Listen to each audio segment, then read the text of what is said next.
Hi, welcome to TS news. IPL సమరం ముగిసింది. మరొకటి మొదలవటానికి సిద్ధంగా ఉంది. అదే T20 world cup. T20 world cup ICC ప్రవేశపెట్టినటువంటి మొట్టమొదటి ఎడిషన్ 2007లో ఇండియా ధోని నాయకత్వంలో విజేతగా నిలబడింది. బట్ ఆ తర్వాత మరొకసారి కప్పుని గెలవటానికి నిరీక్షణ కొనసాగుతూనే ఉంది. లాస్ట్ ఎడిషన్ 22లో మనం సెమీఫైనల్స్ దాకా వచ్చి సెమీఫైనల్స్లో ఇంగ్లాండ్ చేతిలో ఓటమి చవిచూశాం. అది కూడా ఏకంగా 10 వికెట్ల పరాజయాన్ని చవిచూడాల్సి వచ్చింది. సో ఈ క్రమంలో ఇప్పుడు మళ్ళీ టీమిండియా మరొక టైటిల్ వేటలో రెడీ అయింది. రోహిత్ సేన నాయకత్వంలోని టీమిండియా ఆన్ పేపర్ బలంగానే కనబడుతోంది. కానీ విజయావకాశాలు ఎంత ఉన్నాయి అనేటువంటి చర్చ కొనసాగుతూ ఉంది. ఒకవైపు అటు captain Rohit Sharma, vice captain Hardik Pandya మధ్యన ఐపీఎల్ సందర్భంగా సరైనటువంటి అండర్స్టాండింగ్ లేదు అని, ఆ కార్డియల్ రిలేషన్ దెబ్బతింది అనేటువంటి వార్తలు కూడా చక్కర్లు కొడుతున్నటువంటి సమయంలో రోహిత్ శర్మ టీముని ఎలా నడుపుతాడు అనేటువంటి ఆందోళన అభిమానుల్లో చాలానే ఉంది. Virat Kohli no doubt orange cap holder, ఏకంగా 741 రన్స్ సాధించాడు ఈ ఐపీఎల్లో.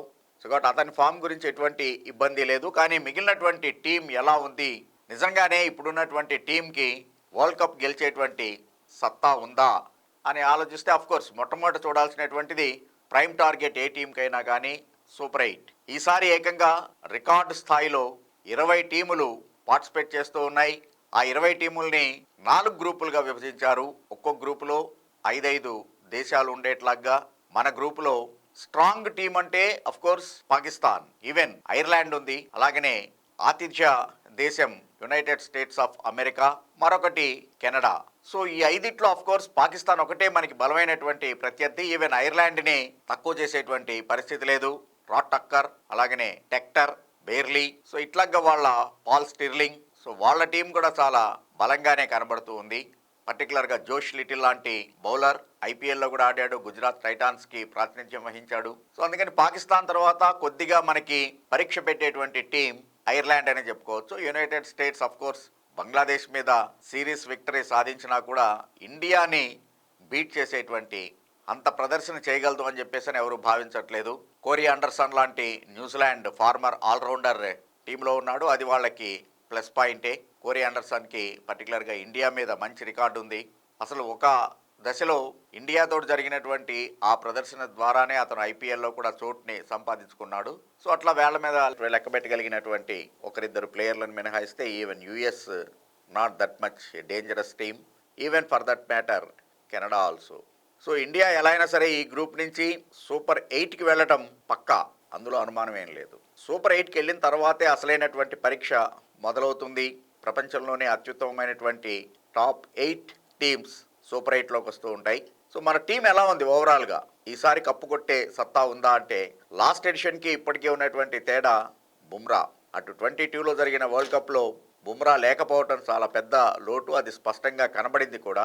పర్టికులర్గా సెమీఫైనల్స్లో ఇంగ్లాండ్కి విరుద్ధంగా, ఈవెన్ పాకిస్తాన్తో జరిగినటువంటి మ్యాచ్ 159 రన్స్ పాకిస్తాన్ స్కోర్ చేయగలిగింది. విరాట్ కోహ్లీ హీరోయిక్ నాక్, 56 బాల్స్ 82 నాట్అవుట్. అతనికి హార్దిక్ పాండ్యా అండగా నిలవటం, ఈవెన్ హార్దిక్ పాండ్యా ఆ మ్యాచ్లో బౌలింగ్లో కూడా రాణించి 3 వికెట్లని సాధించాడు. సో ఇండియన్ టీం ఆ రకంగా బలంగానే కనబడుతోంది, పర్టికులర్గా బుమ్రా చేరికతోటి. కానీ బుమ్రా ఒక్కడే ఐపీఎల్లో 20 వికెట్స్ తీసుకోగలిగాడు. హర్ప్రీత్ సింగ్ అఫ్కోర్స్ ఐపీఎల్లో అయితే మంచి ప్రదర్శనే చేశాడు.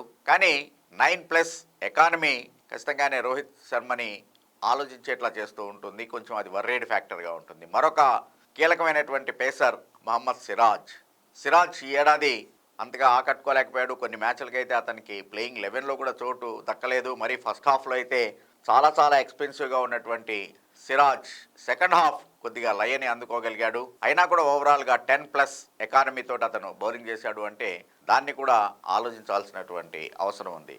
స్పిన్నర్ల విషయంలో Kuldeep Yadav is in good form, అద్భుతంగా బౌలింగ్ చేశాడు ఐపీఎల్లో.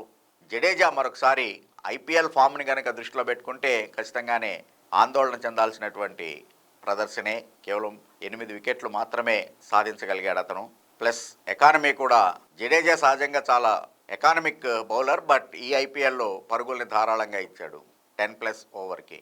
అక్షర్ పటేల్ మరొక స్పిన్నింగ్ ఆల్రౌండర్. అక్షర్ పటేల్ కూడా మ్యాచ్ విన్నింగ్ నాక్ ఏమీ లేకుండే ఈ ఐపీఎల్లో బౌలింగ్లో కానీ బ్యాటింగ్లో కానీ ఆఫ్ ది ఆర్డర్ బెంగళూరు మీద వచ్చి కొన్ని పరుగులు కీలకమైనటువంటి పరుగులు అర్ధ సెంచరీ సాధించడం మినహాయిస్తే కనుక మిగిలినటువంటి ప్రదర్శన అంత ఆకట్టుకునేటువంటి విధంగా లేదు. అలాగనే బ్యాటింగ్లో కూడా Hardik Pandya as a batsmen, as a bowler, of course కెప్టెన్గా ఎట్లాగో ఫెయిల్యూర్, అందుకనే ముంబై ఇండియన్స్ అట్టడుగు స్థానంలో నిలబడింది. సో హార్దిక్ పాండ్యా ఫామ్ కూడా కొంచెం కలవరపెట్టేటువంటిదే. ఈవెన్ రోహిత్ శర్మ కూడా సెకండ్ హాఫ్లో అయితే మరీ తేలిపోయాడు. ఒక సెంచరీ సాధించినా కూడా ఐపీఎల్లో మొత్తం మీద అంత కన్సిస్టెన్సీ అటువంటిది లేకపోవటం. So Ishan Kishan, even for that matter Suryakumar Yadav ఏకంగా 3 డక్స్ ఉన్నాయి ఈ ఐపీఎల్లో. సో ఇలాంటి బ్యాటింగ్ లైన్ సూపర్ 8లో ఎలాంటి ప్రదర్శన చేస్తుంది అనేటువంటిదే ఇక్కడ ఆందోళన కలిగిస్తున్నటువంటిది. అప్పటికల్లా అందరూ ఫామ్లోకి రావాల్సిన అవసరం ఉంది. మొట్టమొదట 1వ తారీఖున బంగ్లాదేశ్ తోటి వార్మప్ మ్యాచ్ ఆడబోతోంది. ఆ తర్వాత ఐర్లాండ్ తోటి తన యొక్క వరల్డ్ కప్ ప్రస్థానాన్ని మొదలు పెడుతుంది జూన్ 5న. ఆ తర్వాత 9th the match of the టోర్నమెంట్గా చెప్పేటువంటి ఇండియా పాకిస్తాన్ మ్యాచ్లు జరగబోతున్నాయి. మొట్టమొదటి లీగ్ మ్యాచ్లన్నీ కూడా అమెరికా వేదికగానే జరుగుతాయి. ఆ తర్వాత సూపర్ 8కి the venue will be shifted to West Indies, Caribbean ఐలాండ్స్కి మారుతుంది. సో వెస్టిండీస్లో వికెట్లు ఇప్పుడు చాలా నెమ్మదిగా ఉంటున్నాయి. స్లో టర్నర్స్, పర్టికులర్గా స్పిన్నర్స్కి ఎక్కువ హెల్ప్ చేస్తాయి అనేటువంటి వాదన ఉన్నటువంటి సందర్భంలో మన స్పిన్ త్రయం అక్షర్, కుల్దీప్ అండ్ జడేజాలు ఎలా బౌలింగ్ చేస్తారు అనే దాని మీద ఇంట్రెస్ట్ నెలకొల్పబడి ఉంది.